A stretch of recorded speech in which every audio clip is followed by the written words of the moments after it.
Is it best to rent or buy a property?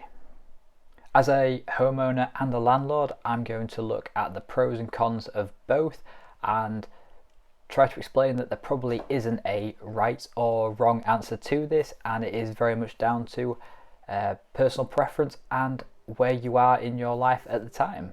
So my channel is all around personal finance and investing, with a bit of real estate thrown in there as well. So if this is something that you are interested in, please subscribe to the channel and click that notification bell just so you're notified every time I make a new upload, if it is something that you are wanting to see.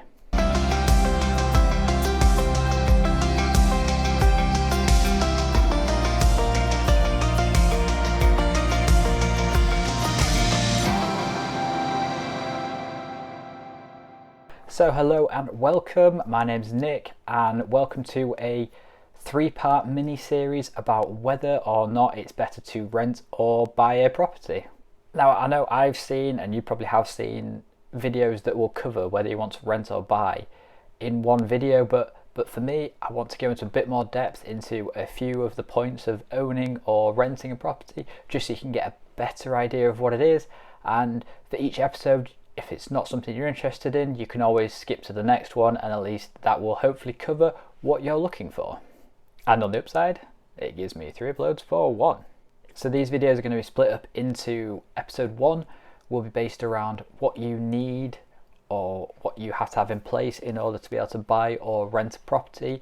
This will cover the sort of the financial aspects of it, but it'll also cover some of the other ideas of what you could or couldn't do with the money you may or may not be spending on a property. Episode 2 is based around once you've got the mortgage and bought the house, or once you've rented the property. It's all around what the monthly costs will be for doing both, and some of the other either ongoing or potentially unexpected occurrences that may happen during your time of either renting or owning. And finally, episode 3 will cover what happens or what the process you go through to either end a tenancy in a rented property or to end the mortgage if you bought it, and whether or not there are any ways of getting out early if you need to, or how long they last, as well as my final thoughts on the whole process, just to try and cover over everything that we've talked about and hopefully give a better indicator to yourselves whether or not renting or buying is better for you. But please remember, I'm not a financial advisor, I'm not a mortgage broker. Any information in this video is my own personal opinion. Whatever I say may or may not affect you in different ways. So if you do intend to go down one of the routes I say, please speak to a professional to ensure that that route is the best thing for you. So as a landlord, my income is based on people renting properties. So you'd think I would encourage people to rent more, but I don't. I've had tenants in the past that have wanted to leave rented and go on to buy a property, and I do encourage them to do that. If buying a property is something they want to do, I'm not going to try and put them off doing it just because I want to keep getting rent from them. I know if someone moves out, I'll always get new tenants in the properties, so I never worry about having voids, and the people who are moving out at least are buying a property that they're wanting to live in.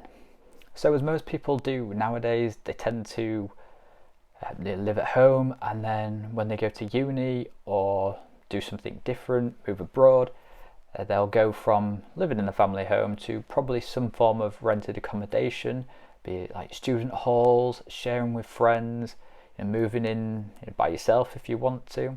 And then as time goes on, if you leave halls, you might move in with friends, one of those processes above.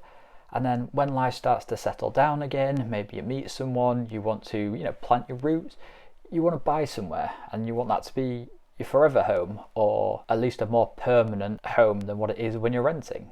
So this is a similar way to I started out. I left the family home, I moved into rented, and then I've bought somewhere once I've finished uni and I've got settled in life, and we live in an area that we like and we want to stay in for a long time, so it seemed the good idea to buy somewhere rather than keep renting. However, is this the best way to go? I know I started out this way, but was it the best thing for me to do? What are the upsides and potential downsides to what I've done and what I could have done differently? So that's hopefully what I'll be able to cover. So let's begin. So in this series, I'm going to be using two hypothetical properties just to try and cover most areas. So what I'm going to do, I'm going to use one property at £200,000, one at £400,000. Hopefully that covers most people and most people's budgets, but I do know 200 grand might be expensive in some areas and 400,000 might be too little, and that happens. So hopefully between the two, it'll give you some idea of what costs and expenses you're going to incur within them, and hopefully you'll be able to get a ballpark for the area that you live in. So with all that said, let's get into it. The first thing we're going to cover is what the initial costs are to either buy a property or enter into a tenancy rented property. So some of these figures might be hypothetical, or I might not include them just because they are so variable. It's not going to be worth me mentioning it, and it'd be better for yourselves to shop around, look locally to see what these costs are going to be. So first things first, to buy the house property, you are going to need your deposit. Now in most circumstances, you are going to need a 10% deposit in order to be able to buy the property, and the rest is most likely going to be made up of a mortgage. There are some aspects and circumstances where you may be able to get away with a 5% deposit. You might be able to get a slightly larger mortgage. However, for the ease of this video, I'm going to stick with 10% just because it's going to help the figures flow, and it's going to be much easier to understand, and it's most likely going to be the option that you get if you do get a mortgage. So for the £200,000 property, we're looking at a £20,000 deposit, the £400,000, £40,000 deposit. Pretty simple. However, these are quite large sums of money, and for someone to save up, 20, 40, £50,000, depending on the price and cost of the house, it could take a long time. So that's one of the main important things about saving as early as you can and as much as you can, not necessarily just to buy a house with, but for life. It's good to save, and then later on in life that those savings, those investments are going to have grown, so you'll have a much better retirement and you'll be able to retire early because you've saved earlier in life. However, that's a different video. We're talking about buying or renting. So if you do want to know about saving and the best ways to do that, let me know in the comments below, and I'll be looking at making a video based around budgeting and saving in the future. So once you've saved up that big pot of money for the deposit, you're going to have some extra costs on top of that. If you're buying the property with a mortgage, you're going to have your mortgage broker or arrangement fees. These are variable. It's all going to depend on if you go to your broker, go to a bank, depends on the area you live in. It's going to be very variable, and this is when you need to shop around and speak to different people just to work out what you're going to be paying in your area. Then once you've got all this sorted, you're going to need a solicitor to do all the legal work for you. So you're going to have your legal costs to pay on top of this as well. And just like the mortgage broker, these fees are going to be very variable depending on the area you live in or the firm you go with. So shop around and try and get a good deal. Now, I used to work in conveyancing, in property law, so I know not necessarily to go with the cheapest quote you get. Not saying that all the cheap companies are bad or the more expensive ones are good. I'm just saying you want to, speak with the company you're going to, but if you're happy just going with the cheapest or the most expensive, then that's totally fine. So if you think that's enough spent, you're going to have even more to pay. Most circumstances when you buy a property, you're going to be subject to stamp duty, land tax, or SDLT. Now this is just a tax you pay when you buy a property. There's no real ways around not paying it. It's just based on the value of the property.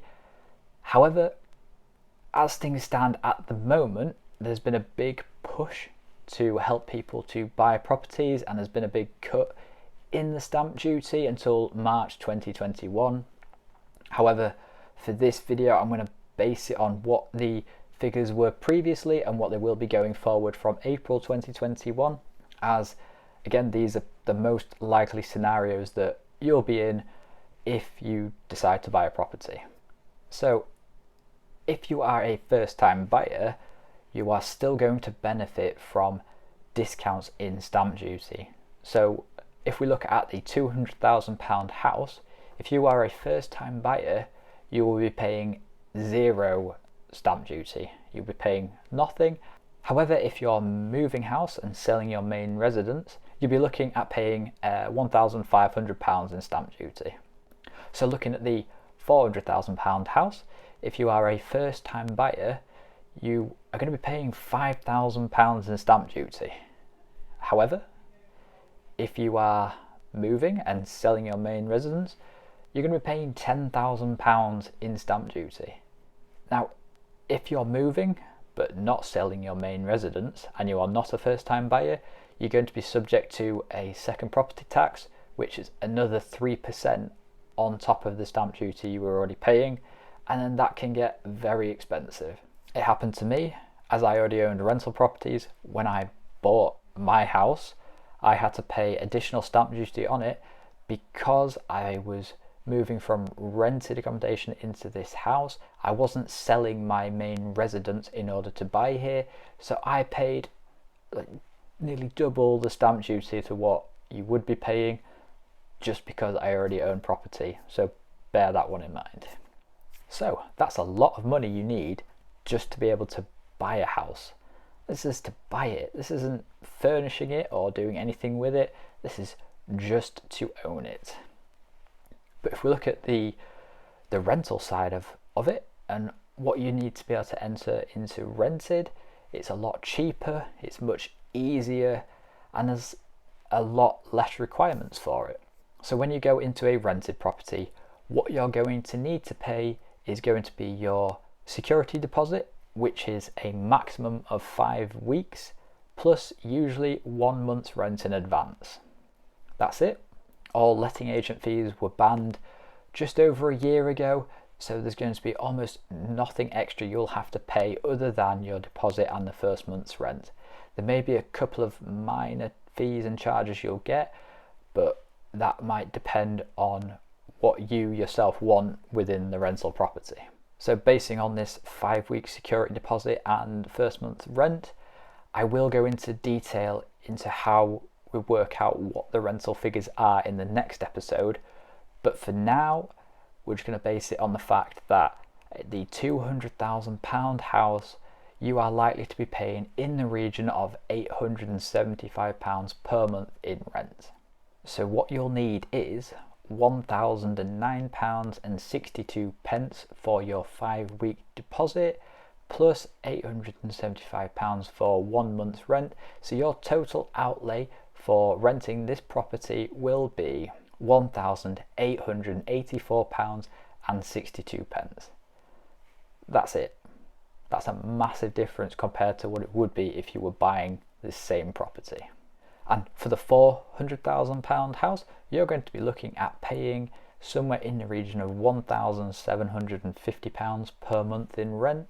So using the same calculation as before, you're going to be paying £2,019.23 for your 5-week security deposit, plus a month's rent on top. So your total outlay will be £3,769.23. That's it. Again, that's a massive difference to what it would be if you were going to be buying the property in the first place. So looking at this, you can see why most people go into rented rather than buying, whether this is through choice or whether it's just through necessity of not being in a position to be able to afford the deposit up front and needing to save over time in order to be able to do this. So in this section, just in terms of the financial implications that you have in order to be able to buy a property, we're going to have to put this down as a win for renting, as it's just the more affordable option for a vast majority of the people out there. Even if you are in that fortunate position to be able to have that money to pay for a house deposit, is it the best thing to do to buy a house? Or are there better things you could be doing with that money to be able to generate a better return than what you would in just essentially parking it as equity in a property.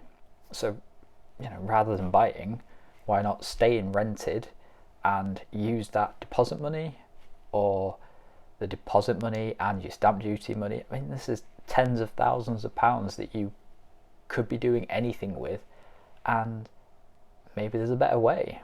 So looking at the land registry data, house prices from September 19 to September 2020 have grown on average 4.7%.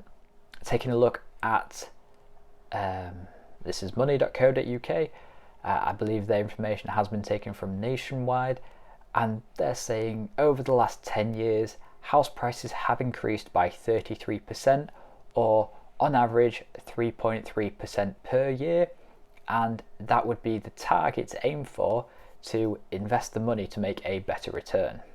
Beating 3.3% is achievable. Obviously, interest rates are at virtually zero, and depending on your risk tolerance, you could beat that by a long way.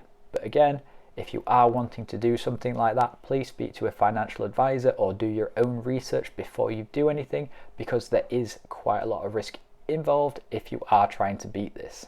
I'm not qualified enough to give that kind of advice. I'm just posting a video on YouTube. So with all that said, I hope it is something to think about, and even if you are looking to buy a property, please go ahead and buy one. There's nothing better than owning your own home. But if you are one of those who would rather get a better return for your money, so perhaps looking at alternatives to buying and putting your money to work elsewhere might be a better benefit for you.